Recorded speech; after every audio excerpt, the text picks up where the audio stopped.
어느 비행기에 승객 중 갓난 아기를 동반한 부부가 있었다. 그런데 네덜란드에서 미국까지의 긴 비행이었음에도 그 갓난 아기는 탄 순간부터 쭉 얌전히 잠만 자는 상태였다. 울기는커녕 손가락 하나 꼼짝하지 않는 것을 이상하게 여긴 스튜어디스가 의사에게 보이려고 아기를 안아든 순간 무서운 사건이 발각되었다.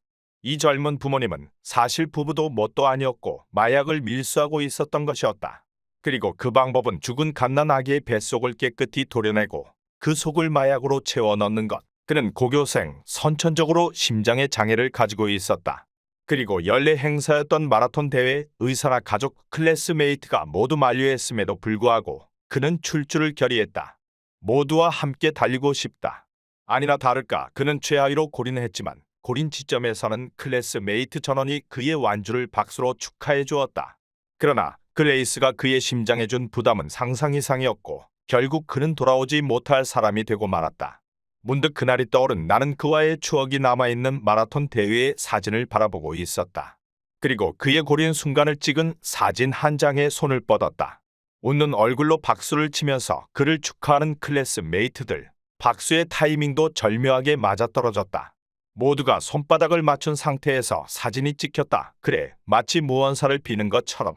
사카키바라 사건의 진실. 사카키바라 사건이란 범인이 초등학생을 유괴, 살인한 후 목을 잘라 그것을 인근의 방송탑과 중학교 정문에 올려놓은 엽기적인 살인 사건입니다. 게다가 범인은 시체와 함께 남긴 메모에 나는 살인이 즐겁다. 경찰들은 나를 막을 수 있으면 막아봐라. 등에 도발하는 문구를 적어놓았으며 얼마 후 1300자에 이르는 성명서를 각 언론사에 보내 자신의 일무를 사카키바라 세이토라고 부를 것을 지시하는 담대함마저 보입니다. 무엇보다 충격적인 것은 체포된 후 알고 보니 범인은 14세의 중학생이었다는 사실로 이는 전 일본을 충격과 경악에 빠뜨린 바 있습니다. 이건 별로 안 알려졌을걸? 우리 대학의 교수가 그 사카키바라에 필적 감정을 했는데 일전에 내가 로 시작되는 그 성명문은 원래 한 장이 아니고 더욱 무서운 내용이 담긴 뒷장이 있는 것 같다는 사실. 실제로 그 성명문의 사진을 보면 호치키스로 찍은 뒷장이 있음을 알 수 있지. 그 교수 알. 범인은 그 밖에 또 있다. 혹은 공범자가 있는 것 같다. 한 교도소에 도저히 손댈 수조차 없는 난폭한 사형수가 있어서 간수들도 매우 애를 먹고 있었다. 그러던 중 간수들은 교도소 내의 종교 행사를 담당하는 신부님에게 그의 심성을 좀 고쳐달라는 하소연까지 하게 되었는데 그 신부님은 노련한 사람으로 그와 독방에서 만날 때 성경 안에 작은 종이 조각을 감추어 두었다. 처음에는 교도소 안에서 시끄럽게 굴지 마라 멍청아. 지금 너를 구하려는 작전이 진행 중이니까. 라는 쪽지를 남겨두었다. 사형수는 그것을 보고 신부가 자신과 한패라고 생각한 것은 물론 자신의 보스가 구해줄 것이라고 확신했다. 이윽고 신부와 사형수가 만날 때마다 메모는 늘어갔다. 작전은 순조롭다. 또는 이제 곧 같은 내용에 그리고 마지막 날의 메모는 이렇게 써 있었다. 작전의 실행은 마지막 순간에 사형수에게 있어서는 이 세상에서의 마지막 날, 최후의 만찬을 먹은 후 신부에게 마지막 소원까지 말한 그는 웃는 얼굴로 전기 의자로 향했고 마지막으로 얼굴 앞에 커버를 씌우는 순간까지도 그는 웃는 얼굴이었다. 그가 죽은 후 난폭하게 굴던 놈을 어떻게 그렇게 얌전하게 만들었냐며 간수들에게 추궁당한 신부를 섬뜩한 미소를 지으며 한마디 했다. 저는 그에게 희망을 주었습니다. 어느 남자가 있었다. 그는 언제 매일매일이 건성건성이었다. 자신의 임종이 가까워진 것을 깨달았던 그의 부친은 유산을 단지 아들에게 물려주기만 하는 것보다는 녀석이 열심히 일하도록 마음을 고쳐먹게 하고 싶었다. 그리하여 도저히 아무리 머리를 쥐어짜고 발버둥을 쳐도 어떻게 해볼 도리가 없을 때만 그 재산을 손에 넣을 수 있도록 한 계책을 짜냈다. 남자는 부친의 임종 후 재산 대신 한 편지와 열쇠만 물려받았다. 편지에는 아무리 노력해도 도저히 가망이 없을 때 이 열쇠로 문을 열어보거라. 라고 쓰여져 있었다. 뜻밖의 아버지의 재산을 물려받지 못한 그는 뒤늦게 정신을 차리고 열심히 일을 해보았지만 생활은 날로 궁핍해질 뿐이었다. 곤란함을 겪다 못한 그는 편지에 쓰인 대로 열쇠로 방의 문을 열어보았다. 그러나 그곳에는 내심 기대한 어떤 구원책은커녕 자살용 로프만이 천장에 매달려 있을 따름이었다. 죽으라는 말인가? 남자는 울분을 토하며 마음을 고쳐먹고는 더욱 열심히 일했다. 그러나 그랬음에도 생활은 여전히 악화 일로였다. 남자는 마음속 깊이 절망을 느끼며 그로프를 떠올리고 결국 그곳에서 자살을 기도했다. 허나 사실 그 방에는 로프의 체중이 실리면 천장이 무너지도록 된 장치가 있었고 무너진 천장 위에서는 아버지가 숨겨놓은 재산이 대량으로 쏟아졌다. 향수병의 유래를 아십니까? 19세기 유럽의 한 나라에서 유아들이 소년 소녀들에게 살해되는 사건이 계속 발생해서 학자들의 연구 대상이 된 바 있었습니다. 그 소년 소녀들은 아기들을 돌보는 보모 역할로 고용된 사람들로 대부분 지방의 농촌에서 고용되어 먼 타양에 돈을 벌러 와 있었던 것입니다. 아직 철이 들지 않은 어린 소년 소녀들이었던 데다 전혀 다른 생활 환경에서 적응하기 어려워한 그들은 심한 향수병에 걸렸고 우울증에 시달리다 그만 이 아이만 없으면 고향으로 돌아갈 수 있다. 라는 식의 망상에 빠져 범행을 저지르고 만 것이 이 사건의 원인으로 판명되었습니다.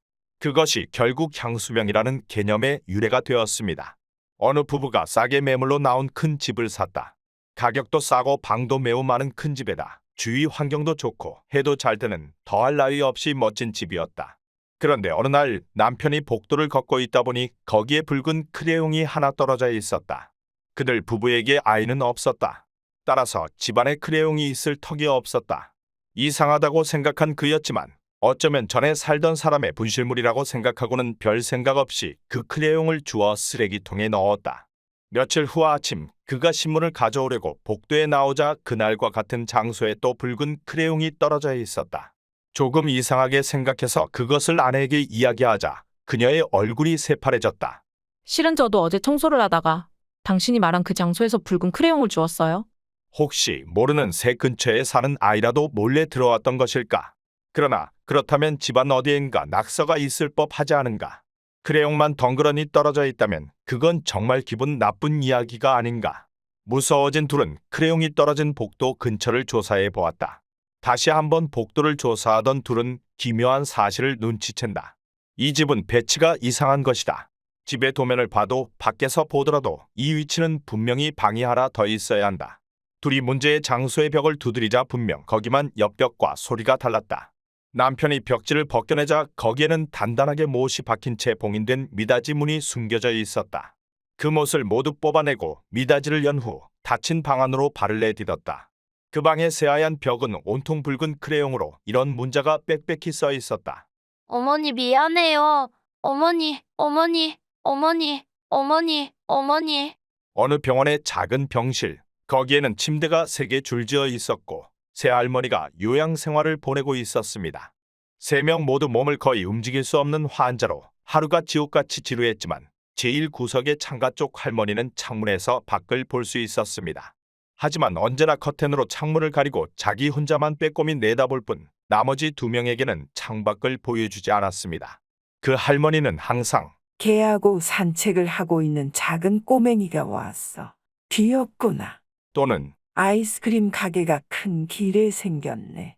하며 마치 자랑이라도 하듯 2명에게 이야기하곤 했습니다. 다른 2명이 아무리 졸라도 절대 창 밖을 보여주지 않았습니다. 그러던 어느 날 그 할머니가 죽어버렸습니다. 2 할머니는 조금 슬퍼했습니다만 곧바로 그것은 창밖 세계와의 만남이라는 기쁨으로 바뀌었습니다. 침대가 창가 쪽으로 한 개씩 이동되었습니다. 2 할머니는 전에 할머니가 죽기 전 기회가 오면 사이좋게 밖을 내다보기로 약속했습니다. 그러나 창가 쪽의 할머니는 웬일인지 약속을 깨고 예전의 할머니처럼 커튼의 틈새로 혼자만 내다볼 뿐 이웃 할머니에게 창밖을 보여주지 않고 자랑만 할 뿐이었습니다. 배신당한 할머니는 그녀가 약속을 깬 사실에 참을 수 없는 분노를 느꼈고 몰래 창가의 할머니 머리맡에 언제나 놓여져 있는 발작 진정제를 숨겨버렸습니다. 그날 밤 창가의 할머니는 발작을 일으켰습니다. 필사적으로 더듬더듬 머리맡을 찾았지만 약은 발견되지 않았습니다. 이윽고 그 할머니는 이웃의 할머니를 원망하듯이 무서운 눈으로 노려보며 숨이 끊어졌습니다. 남은 마지막 할머니는 죄책감도 있고 창밖의 경치만을 생각했습니다. 이윽고 할머니는 제일 구석 창가의 침대로 옮겨졌습니다. 자연스럽게 미소가 흘러넘칩니다. 그리고 힘차게 커튼을 열자 거기에는 옆 빌딩의 콘크리트 벽이 모든 시야를 가리고 있을 뿐이었습니다. 이건 태평양 전쟁 전에 홋카이도에서 있었던 실화라고 한다. 큰 곰에게 습격당한 사람이 죽어서 장례식을 치르고 있었는데 자신의 사냥감을 빼앗긴 것으로 생각한 큰 곰이 갑자기 장례식장에 난입해서 참석자 대부분이 습격당해 죽은 이야기가 있지.